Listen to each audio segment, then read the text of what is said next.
চকভবানী new ভাই ভাই গোষ্ঠীর উদ্যোগে বর্ণাঢ্য ম্যারাথন দৌড় প্রতিযোগিতা। বসন্ত উৎসব ও দোল পূর্ণিমা উপলক্ষে পটাশপুর থানার চকভবানী এলাকায় এক বর্ণাঢ্য ম্যারাথন দৌড় প্রতিযোগিতার আয়োজন করলো স্থানীয় নিউ ভাই ভাই গোষ্ঠী।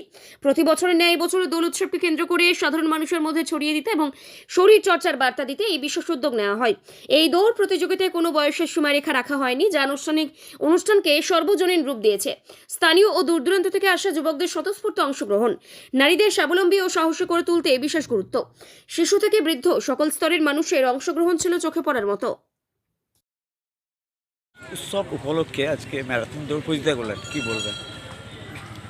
দেখুন, আমাদের এই চকভবানী নিউ ভাই ভাই গোষ্ঠী পরিচালিত যে দোল উৎসব আজকে তা 21তম বর্ষে পদার্পণ করেছে। আমরা 21 বছর ধরে এই উৎসব পালন করে আসছি, কিন্তু আমরা সেইভাবে সামাজিক কোনো কর্মকাণ্ডে নিজেদেরকে যুক্ত করতে পারিনি।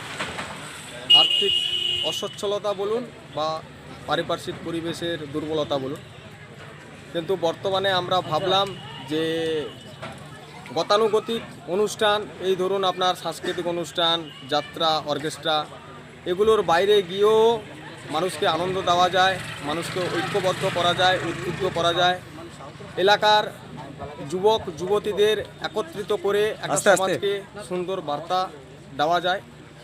সেই লক্ষ্যে বা সেই উদ্দেশ্যে আমরা এক সপ্তাহের মধ্যে এই ম্যারাথন দৌড় আয়োজন করি।